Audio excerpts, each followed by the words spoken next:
Hi friends, మీ అందరికీ ఒకటి చెప్పాలనుకుంటున్నాను. నేను డ్యూటీ చేసే దగ్గర ఒక మామగారికి కళ్ళు కనపడవు. ఆమెకి ఆడపిల్లలు. ఐదుగురు ఆడపిల్లలు ఎందుకున్నారో దేనికున్నారో మనకైతే తెలీదు. వాళ్ళ సిచ్యువేషన్ ఏమైందనేది మనకు తెలీదు. కానీ పెన్షన్ టయానికి ఆ మామగారిని తీసుకెళ్తున్నారు, మళ్ళీ పెన్షన్ తీసుకుంటున్నారు, ఆ మామగారిని వదిలేస్తున్నారు.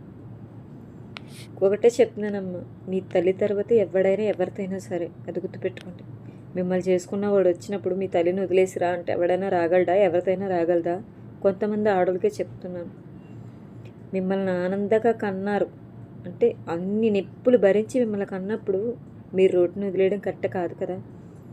బోలు అన్నదాశలు ఉన్నాయి, అందులోనే చాయించేది ఇంత గుప్పుడైన అన్నమైన వాళ్ళు అడతారు కదా.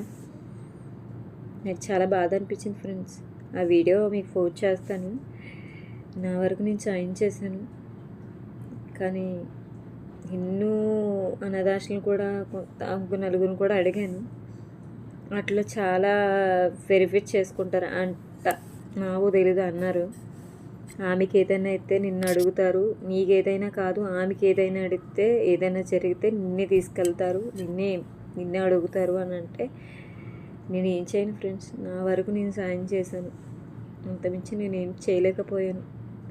నేను కష్టపడితే కానీ నాకు కూడా అవ్వదు, కానీ అన్నీ చేశాను అంటే కొన్ని చేశాను. నా వరకు చిన్న పెద్ద ఏం కాదు ఫ్రెండ్స్. వీలుంటే ఏదన్నా బాధ ఉంటే కనుక మీకు వద్దు అనుకున్నప్పుడు తల్లిదండ్రులని బోల్ అనాథాశ్రమాలు ఉన్నాయి, అందులో జాయిన్ చేయండి. మిమ్మల్ని కన్నందుకు వచ్చి అని అనిపించుకుంటేలా చేయకండి. నా కూతురు నా కొడుకు నన్ను చూడగలరు అన్న ధైర్యంతోనే ఉంటారు ఏ తల్లిదండ్రులైనా. మీరు ఇలా బరిదెగింతారని, ఇలాగ మొగుళ్ళ కోసం వదిలేస్తారని అస్సలు ఏ తల్లి అనుకోదు. ఫోన్ చేస్తాను చూడండి ఫ్రెండ్. ఎంతమంది కూతుర్లు? మరి ఇలా వదిలేయడం కరెక్ట్ కాదు కదా. కళ్ళు ఆనవు కదా.